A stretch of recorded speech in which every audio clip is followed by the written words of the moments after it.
Olá, meu nome é Lohane Rocha e eu vou começar apresentando a primeira parte do nosso trabalho, cujo tema é o Estado brasileiro como agente regulador no contexto da pandemia. Esse trabalho ele foi desenvolvido na Universidade Federal do Amapá, sob a orientação do professor Raul Galad, na disciplina de Direito Administrativo nível 2. Para a gente começar a entender o papel do Estado como esse agente regulador, a gente precisa analisar as reformas administrativas que ocorreram ao longo dos anos 90. O Estado brasileiro ele passa a afastar-se do seu papel de prestador de serviço para começar a assumir um papel de fiscalizador, onde ele vai começar a, como a própria palavra diz, fiscalizar, estabelecendo normas, coordenando atividades, principalmente aquelas desenvolvidas pela iniciativa privada. Durante a pandemia, isso vai ficar mais evidente, porque o Estado ele vai precisar agir rápido para resolver as questões ali que precisavam de fiscalização, para não deixar com que serviços essenciais parassem de funcionar. Nisso ele vai estabelecer normas sanitárias, vai fiscalizar o funcionamento do setor público, vai fiscalizar preços de insumos médicos e também vai monitorar a distribuição e fornecimento de vacinas. A Constituição de 88, ela vem para dar as bases para essa situação. Especificamente, o artigo 170, ele vai organizar a ordem econômica fundada na livre iniciativa, mas sempre condicionada ao interesse coletivo, ou seja, a população, para defender o consumidor. Esses vão ser aspectos fundamentais em momentos de crise. O artigo 173 e os 174 eles vão reforçar que o Estado ele só pode intervir em situações excepcionais dentro da economia. E isso vai reforçar a sua função de realmente fiscalizador, onde ele vai fiscalizar, orientar a economia. Esses poderes eles vão justificar as medidas que foram tomadas durante a pandemia, como a regulamentação da telemedicina, como fiscalizar e não permitir preços abusivos, que muito tentava se ocorrer durante a pandemia. A gente trouxe também dentro do nosso trabalho alguns doutrinadores, entre eles Cancegé, Celso Antônio de Bandeira Melo e Maria Silvia de Pietro. Cassangene, perdão, que eu tinha mencionado equivocadamente, Cassangé, ele destaca que é importante observar a proporcionalidade, a segurança jurídica, e que esse poder regulatório ele está baseado nisso para fundamentar decisões cruciais em situações de emergência. O Celso Bandeira ele já vai afirmar que regular significa garantir que a atividade econômica ela esteja aliada ao interesse público. E de Pietro complementa explicando que o Estado regulador ele vai atuar justamente por meio de normas, fiscalização, não exatamente pela execução direta, o que fica evidente durante a pandemia. Diante disso, a gente consegue ter a noção de que a Constituição e a doutrina, elas mostram que a ação regulatória do Estado ela é indispensável para equilibrar a liberdade econômica, proteção coletiva, e que isso se torna extremamente ainda mais crucial em momentos de crise sanitária, como a vivida no Brasil durante a pandemia. Olá, me chamo Gilson Ângelo, sou acadêmico de Direito pela Universidade Federal do Amapá e irei apresentar a pesquisa sobre o Estado brasileiro como agente regulador no contexto da pandemia, orientada pelo professor doutor Raul Galad.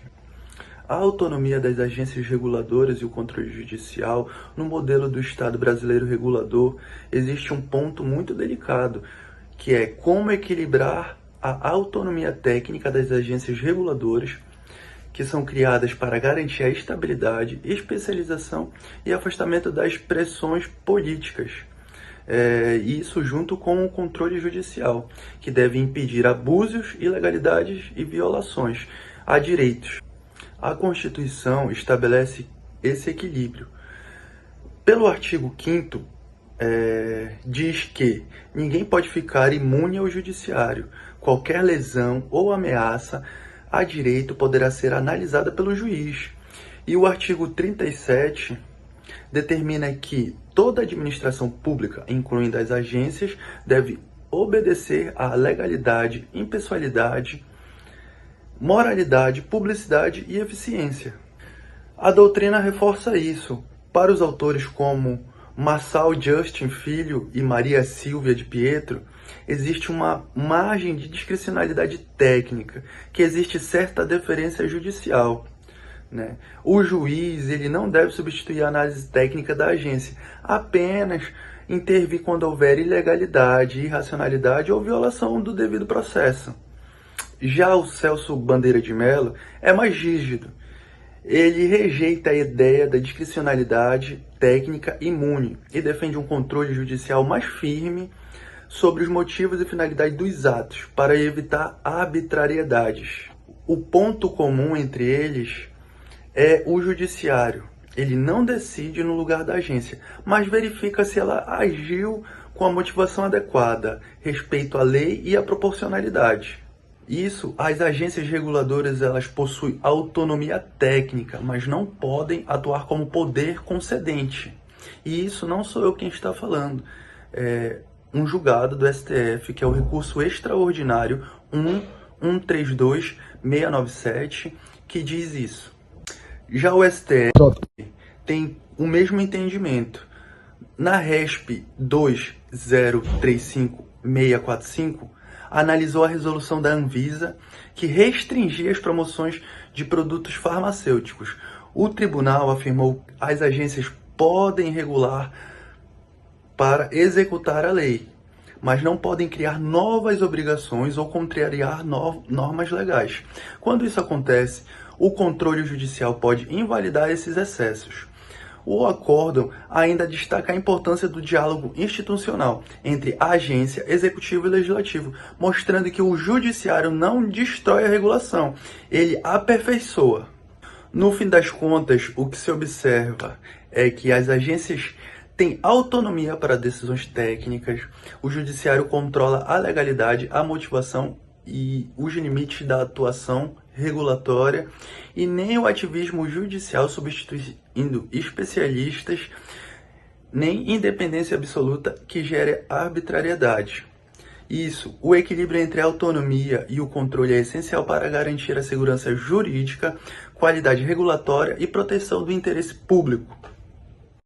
Olá, me chamo Felipe Campos, sou aluno da Universidade Federal do Amapá e o tema do meu grupo é o Estado Regulador, na disciplina de Direito Administrativo 2, ministrada pelo professor Dr. Raul Galaad. E a minha análise vai se centrar sobre a atuação do Estado brasileiro enquanto regulador no contexto da pandemia de Covid-19, porque a pandemia de Covid-19 exigiu restrições significativas a direitos fundamentais, a fim de proteger a saúde pública. Isso desafiou paradigmas tradicionais do direito administrativo, ao exigir respostas rápidas, sem violar os limites constitucionais estabelecidos. Como afirmam Di Pietro e Bandeira de Mello, a excepcionalidade não elimina a legalidade, apenas reinterpreta os institutos clássicos. Como afirmou a doutrinadora Di Pietro, esse direito administrativo emergencial constitui medidas que flexibilizaram procedimentos como contratações diretas e requisições administrativas. Ainda assim, segundo a autora, tais medidas exigiram motivação consistente e transparência, não representaram autorização para arbitrariedade. O principal instrumento estatal foi o poder de polícia, que Bandeira de Mello define como o poder de limitar direitos para atender ao interesse público, sempre dentro dos parâmetros legais. Ele também adverte que não existe discricionariedade quando a lei impõe conduta obrigatória, que as medidas devem ser proporcionais. Visão reforçada pelo jurisconsulto argentino Agustín Gordilho, que explica que emergências ampliam a interpretação, mas não criam poderes extrajurídicos. As agências, especialmente a Anvisa, assumiram protagonismo na gestão sanitária. E a Lei 13.848 garantiu autonomia técnica, como lembram Justin Filho e Di Pietro. Já no Judiciário, o STF e o TRF1 definiram limites para essa atuação técnica, ou seja, reconheceram que o Judiciário não pode substituir critérios técnicos, salvo ilegalidade evidente. Já o STJ reforçou que a competência normativa das agências é técnica e não política, e não pode ultrapassar a lei, posição alinhada com a doutrina de Marçal Justin Filho. E houve também um complexo conflito federativo. E na ADI 6.341, o STF decidiu que a competência em saúde é concorrente, permitindo que estados e municípios adotem medidas mais rígidas, conforme necessidades locais. O doutrinador brasileiro Justin Filho interpreta essa decisão como reforço do federalismo cooperativo e da exigência de fundamentação técnica baseada em evidências científicas. Já a jurisprudência argentina, fazendo um estudo comparado, na decisão Ameriflight, reafirma que o Estado responde por falhas regulatórias, mesmo em situações críticas. Esses exemplos mostram que a emergência não elimina o dever estatal de agir adequadamente nem o afasta da responsabilidade. Para encerrar, a pandemia mostrou que o Estado pode e deve agir com firmeza, mas sempre dentro da legalidade. Todos os doutrinadores, seja de Pietro, Bandeira de Mello, Justin Filho e Gordilho, convergem em 3 pontos principais: que a resposta deve ser rápida, mas tecnicamente embasada,